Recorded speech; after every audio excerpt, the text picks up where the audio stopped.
Está no ar o Diário Econômico PicPay. Economia e mercados em 5 minutos, para você começar bem o dia. Uma parceria entre o PicPay e o Canal Rural.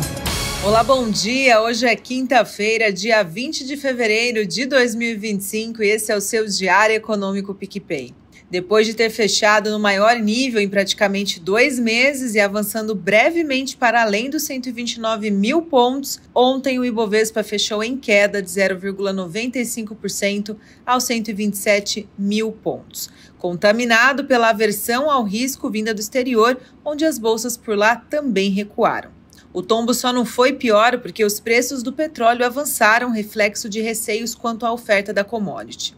Esse movimento foi impulsionado pelas tensas negociações do acordo de paz na Ucrânia que continuam, enquanto líderes europeus ressaltam foco em ampliar gastos com defesa.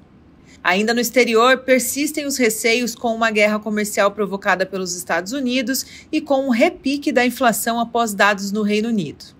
Em entrevista, Donald Trump disse que anunciará nas próximas semanas tarifas de aproximadamente 25% para automóveis e outras nesse nível ou maior para produtos farmacêuticos e semicondutores.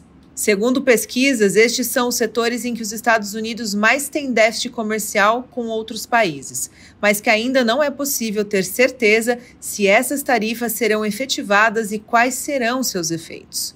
A Global Data estima que o impacto das tarifas deve afetar fluxos de investimento estrangeiro na indústria farmacêutica do Canadá, México, China e Europa. O Instituto Internacional de Finanças avalia que as tarifas pesaram sobre o sentimento do investidor em nível global, com os impactos mais visíveis na Índia, onde foram cortados mais de 20 bilhões de dólares em alocação de capital desde outubro. Na Europa, a aceleração da inflação ao consumidor do Reino Unido, que subiu a 3% em janeiro, levemente acima do esperado, foi suficiente para gerar desconforto no Banco da Inglaterra sobre cortes de juros. Mas o destaque do cenário internacional foi a ata do FONC. Segundo o Comitê de Política Monetária do Federal Reserve, os indicadores recentes sugerem que a atividade econômica dos Estados Unidos segue em ritmo sólido. No documento divulgado ontem, o Fed reforçou que ainda a taxa de desemprego também se manteve baixa. Os dirigentes do Fed destacaram a necessidade de uma abordagem cautelosa diante do atual alto grau de incerteza sobre a trajetória da economia. Os dirigentes também falaram sobre os riscos de alta perspectiva de inflação, além da incerteza em relação à taxa neutra de juros, que também foi apontada como fator para manter a prudência na política monetária. Na ata, assim como no comunicado, a mensagem de necessidade de progresso adicional da inflação antes de considerar novos cortes na taxa básica de juros continuou.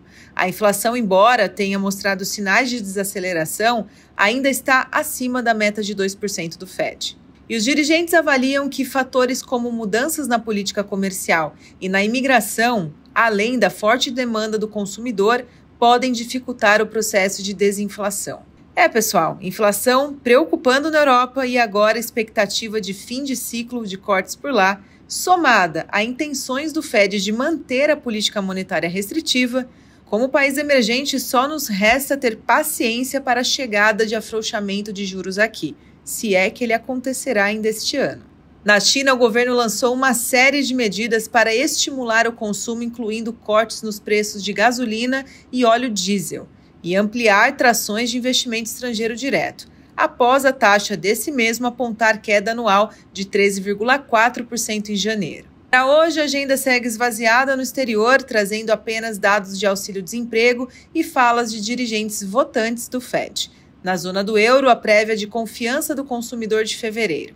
Por aqui, em meio a essa agenda fraca, tanto o mercado de câmbio quanto de juros reagiu de forma tímida em relação à alta da inflação registrada na segunda prévia do IGPM de fevereiro. O índice geral de preços de mercados acelerou 0,92% na segunda prévia, após registrar uma alta de 0,17% em igual leitura de janeiro. Houve uma aceleração no índice de preços ao produtor amplo, passando de 0,10 para 1,03, e no índice de preços ao consumidor, de 0,13 para 0,67. mas houve uma desaceleração aí no meio no Índice Nacional de Custos de Construção, saindo de 0,79 para 0,57. Não costumamos acompanhar muito as prévias desses indicadores, mas, dado as complicações que a inflação vem apresentando, todo o cuidado e atenção estão redobrados. Por fim, o câmbio encerrou o dia nos R$ 5,72, uma alta de 0,66% do dólar frente ao real. A curva de juros abriu em todos os vértices e, no final da tarde, as pontas longas aceleraram na abertura, pressionados pelas expectativas do mercado de que o Tesouro oferte um lote expressivo de títulos pré-fixados no leilão de hoje. Mais um dia de agenda fraca, ficaremos em alerta, observando tudo o que pode vir a acontecer no mercado. Com aquela sorte de sempre, bom dia e bons negócios!